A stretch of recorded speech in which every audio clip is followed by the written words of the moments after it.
We all know what it's like to set a goal, whether it's to eat healthier, finish a big project, or finally start a new habit, only to find ourselves stuck, sidetracked, or losing steam halfway through. You're not alone. It's a universal human experience, not a personal failing. Today, we're going to investigate the science behind these challenges with Dr. Ayelet Fishbach, a world renowned expert in motivation and decision making. As a professor at the University of Chicago's Booth School of Business and the best selling author of Get It Done, The Surprising Lessons from the Science of Motivation, Dr. Fishbach has spent her career uncovering why we set goals and sometimes abandon them and what it really takes to bridge that gap between intention and action. So, whether you're a leader, a learner, or just someone hoping to get unstuck, this episode is for you. So, let's jump in. Welcome to the Good Leadership Podcast, where we explore the stories, strategies, and insights of thought leaders who inspire us to think differently and lead better. Through candid conversations and expert perspectives, we dive into the challenges, breakthroughs, and practical lessons that shape exceptional leadership. You open your book with the story of the Baron trying to pull himself out of the mud by his own hair, and it's a vivid metaphor for self-motivation. Why do you think so many of us feel like we're in a rut and have that same struggle? And what's the first step to pull ourselves out? As the story goes, this baron is pulling himself by his hair, which is quite impossible. Okay, it's like the idea of pulling yourself by the bootstraps, which is literally impossible. And I like to start there because we think about this and we say, well, this is not going to happen. Okay, I can't pull myself, but then we do. Okay, and what we do is basically designing the environment and the context and the plan by which we can achieve our goals. And so, no, you cannot pull yourself, and it's absolutely going to do nothing if you will get angry at yourself or criticize yourself or how much you are not where you are hoping to be. But there are many things that you can do. Okay? And this is what I study, this is what I write about. And that's such a powerful distinction. But as you point out, even with the right goals, we can fall into some common traps that undermine our motivation. And you mentioned three of those in goal setting: focusing on the means, being too concrete, and framing goals as something to avoid. Can you walk us through these three traps and how listeners can avoid them? Yes, the journey starts with setting a goal. Okay, we think about behavioral change or even just keep doing what we should do. We start by saying, this is my goal. This is my goal in terms of my family, my finance. This is my health goal. And we see that there are better ways to set goals. Okay, for example, we want to set goals that are not chores, that are not means. Okay, we want to identify the destination and start there. Okay, start with knowing where we are going, and so we find that people are not very excited when they think about the means. Okay, no one likes to pay for parking or shipping. Okay, we don't like to invest in means, quite literally invest our money. But when we think about the goal, okay, when we think about where we are getting, okay, or the gift that we are going to ship to someone, we are excited about that. When it gets to exercising, when we think about the person that we want to be, okay, this is exciting. When we frame in our mind exercising in terms of walking the steps or doing the low level activities, this is just less inspiring. So focus on the goal, less on the means. The goal is exciting, the means tend to be perceived like a chore.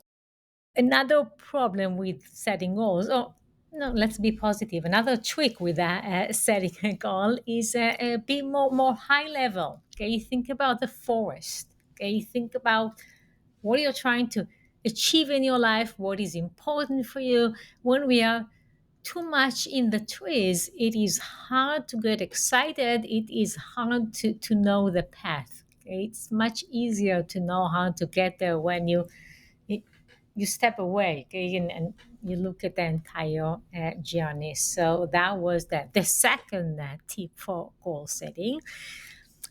And then the third one was about approach versus avoidance goals, that is do something versus not do something. And as it turned out, it is much easier to get excited about doing something than not doing it, okay, than avoiding.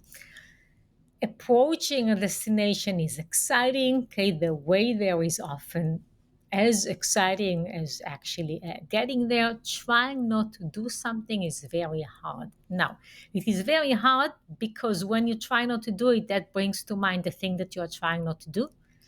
Okay, if I ask you not to think about something, you think about this exactly. Don't think about white bears. Okay, I did not come up with this. This is Dan Wagner in the 90s. Everybody now thinks about white bears. Okay, don't think about unhealthy food. Everybody's thinking about this. If instead I invite you to think about healthy food, okay, or think about your favorite animal, this is much easier to do. This is much more exciting.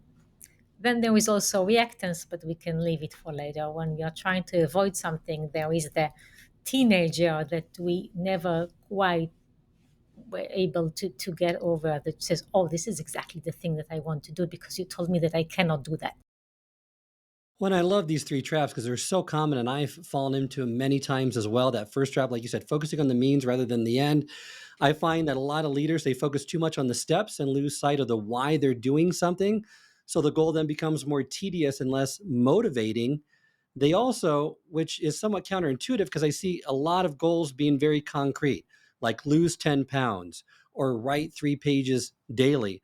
But you mentioned in your book that may limit flexibility and it doesn't allow room for changes in life circumstances or shifting priorities, which then could detract you or cause you to fall off of that goal that you really want to do. So I love your insights here about these three traps, and really especially that third one about approach versus avoidance goals, which I haven't heard it framed that way before, but how you approach and frame these goals as moving towards something versus away from something can really not only affect your motivation, but also your emotional experience, correct? Yes, and you made a very important connection to leadership, because we often find that leaders in particular, when they think about goals, they think about something very specific, something that you can measure. Now we'll get to it, and it's great if you can measure your progress toward the goals, but you want to start with something broader. You share a story in the book of moving to a new city, working hard to pursue your education. Love to kind of you to unpack that story for our listeners and what you really learned about motivation from those early experiences that still shapes your work today. Already when you're in college, and I'm sure your listeners can relate to this, there is this thing where no one quite tells you what to do. Okay, I mean, you are supposed to be in class, but actually no one really checks, and like you're supposed to do your homework, but they don't tell you exactly when. And then graduate school is on a whole different level, where you get up in the morning, it's like, what do I do today? Okay, I don't have a boss. No one tells me. They pay me to do research, but I don't know how and when and at what pace.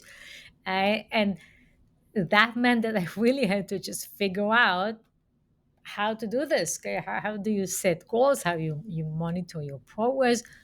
Who is going to help me? Okay, so I was looking around me like, who are the people that are helpful here? How am I going to navigate everything? I also did something that is not quite common in the US these days, which is having two children while I was pursuing my PhD. So, how on earth do I navigate starting a family with my career goals, which I think when I talk about it on this level, then many people can relate to it. In my context, I was just like the only person with kids. It was very hard to do. And I'm a researcher, so what do I do when I don't know the answer? I collect data. I see how other people are doing it. I see what kind of strategies work well.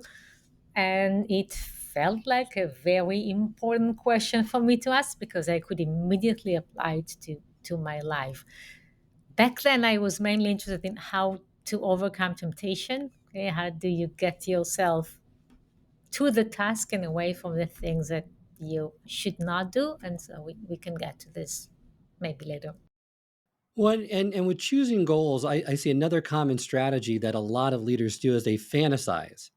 They imagine what their lives will look like once they achieve the goal. And people say that's a good thing to do because we envision how great it will feel to wear that graduation gown, to get that medal, possibly to get, to wear that wedding dress.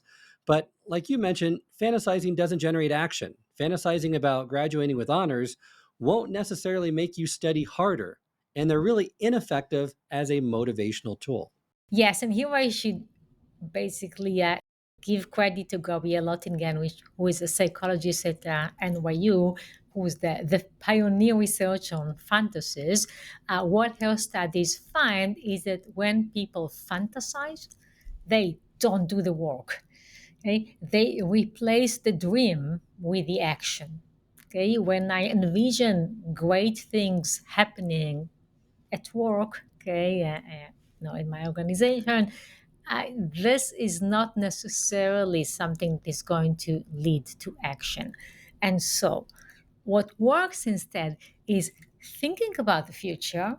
Okay, where do you want to be? Where do you want your company to be? And then, how do I get there? Okay, what is going to be the obstacle? How do I overcome these obstacles? Dreaming about life going perfect and everything just happening to me, that doesn't work. Envisioning the outcome and then making a plan to get there is a much better strategy. And Gabriel Ottingen looked at this in the context of finding a job and doing well at work, and also in the context of health and academic goals. When you also mentioned the power of numbers and goals, and you have a story in the book that from Japan when they identified the 10,000 step pedometer and how that simple number helped to transform health habits in that country. Why do you think putting a specific number on a goal is so effective for motivation? Let me first clarify that this 10,000 step a day rule has really no research that suggests that we need to walk 10,000 steps. It's a completely made up goal, which originated in Japan. And the story is that the first pedometer basically could only count to 10,000. And so they said, well, 10,000 should be the goal. And nevertheless, something that had no medical research behind it, that was kind of a fluke, okay, ended up being a goal for millions of people around the world because it is such a great goal. Okay? It is specific. There is a number there. If I fall below the number, I know I'm not there. I might walk around my bedroom at night to make it exactly to 10,000. If I do a little bit better than 10,000, well, I don't care. Okay? Now, what's going on here? Once we put a number on a goal, once we know how much or how soon, anything below it feels like a loss. Okay? And we don't like losses. Okay, we want to be able to check the goal. There is a very nice analysis of marathon running times in the US showing that there are more people finishing a marathon just under 4 hours than just above 4 hours. Now, why more people finish a marathon in 3 hours and 55 minutes than 4 hours and 5 minutes? Well, because once you say, I am going to do it in 4 hours, once you have a number, you want to meet this target. It is highly motivating. It becomes a goal in itself, and anything below it is a loss. So numbers are motivating. Put these numbers on your goals. But, if you don't quite meet the number, remember that it was only a motivational strategy. It wasn't really important to walk 10,000 steps or finishing the marathon under 4 hours. And you mentioned numerical targets usually come in two forms, right? How much, save $10,000, or how soon I'm going to complete this within 1 year. And those targets pull you toward a goal and make it easier to monitor progress. They even tell you when to quit or slow down. Targets can motivate us because once they're set, we usually, like you mentioned, care deeply about meeting these exact numbers. Yeah, so use numbers, invite your employees, your colleagues to put numbers on their goals. It makes it more fun. It makes it easy to see that we are moving. We all want to feel like we are moving. Okay, like I go to work and something happens. Okay, I exercise and I make progress. With numbers, it is much easier to see progress and get motivated by that. Let's move into incentives because incentives are a critical part of goals. And you write that incentives matter, but they can also backfire. What makes a reward effective versus harmful when it comes to motivation? Incentives are usually mini goals. Okay, not only you want to achieve the goal, you also want to get the incentive. Okay? If no, I do a good job, not only the project will amazing and my company will be thriving and I will get the promotion, I will also get this bonus. Okay, I will also get some immediate incentive. And so in general, incentives are important, okay, are critical part of goals, okay, in particular in context of leadership and employment. We see that incentives are often the rule of the game, but incentives can also backfire, and there are several ways in which this can happen. First, they might confuse us about the goal. Okay, so the goal might become the incentive, okay, getting the incentive. And so we might want to finish the project by the end of the day, but care less about the quality of the project, okay, the quality of the work. Okay, we might want to run a marathon under 4 hours, but put less emphasis on protecting our body from injury. Sometimes incentives so much confuse us so that we think that someone should be drinking because they are already 21-year-old. Okay, or someone should be driving over the speed limit because there is no police enforcement in this area. We, in a way, confuse the incentive, or in the police example, the punishment with the goal. It's still unhealthy to drink excessively, or to drive above the speed limit, even if the incentive is not there. Other ways incentives can backfire is by delivering the wrong message that the only reason you did something is for the incentives.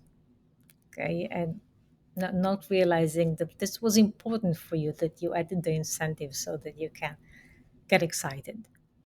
When you mentioned too that when you're tempted to add an incentive to an existing goal, take a moment to ponder whether that incentive will serve you well.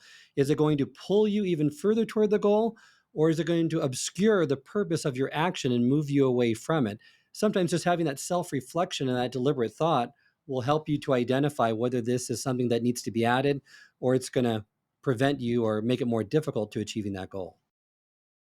Absolutely. Is this the right incentive, and do you need it in the first place? Okay, is this necessary? We find that sometimes we are already excited about something and the incentives are absolutely unnecessary, and sometimes they just lead us in the wrong direction. They just lead us to pursue incentives rather than the goal itself. Now, saying that, incentives are necessary. Now, my book, I give the example of the Hanoi rats disaster. Okay, when French colonists were trying to get rid of the rats that were running the streets of Hanoi in Vietnam, and this is the beginning of the 20th century, they came up with a bounty system. They would pay a cent per dead rat. And because they didn't want to collect dead rats, they said that they're going to pay a cent per tail of a dead rat. Now, you do need to incentivize people to take care of the rats problem. Okay, it is a health hazard, and this is a problem to be solved. But not thinking through the incentives meant that they basically encouraged the people of Hanoi to breed rats, okay, and cut their tails and let them keep running around, because now you make money off rats. So no, be smart with your incentives. By the way, this is the Cobra effect, which got the name Cobra effect because of a similar plan to eliminate cobras in India, okay, by British colonists that failed for the same reason. If you pay for dead cobras, well, now people need to have live cobras so they can kill them and get the money.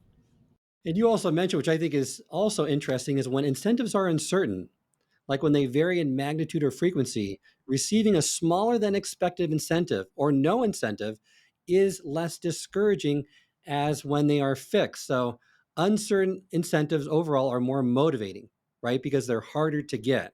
So explain that concept and why that is the case.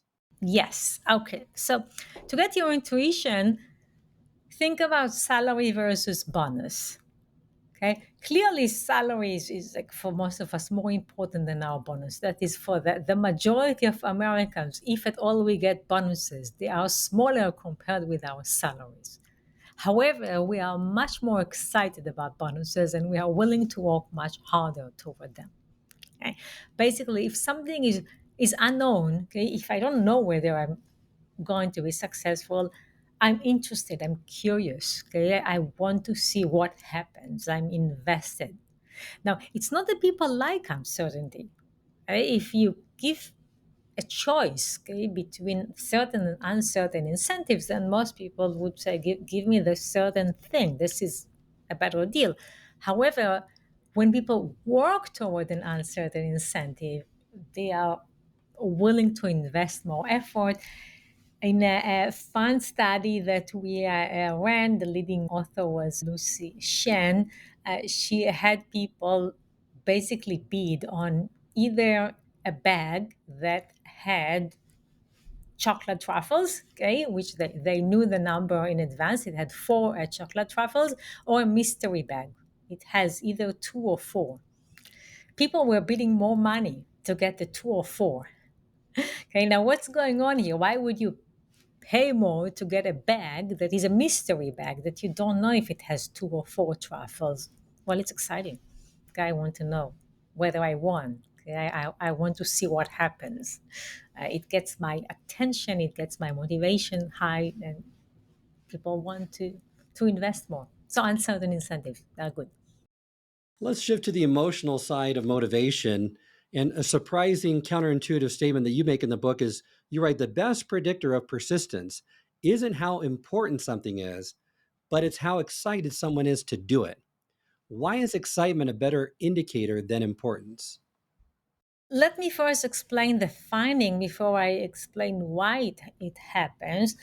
You can basically ask people to rate how important is a goal. Okay, how important it is for you to do well at your job, how important it is for you to exercise, and also how excited are you to do the work. Okay, how excited are you about your job? How excited are you about your exercise?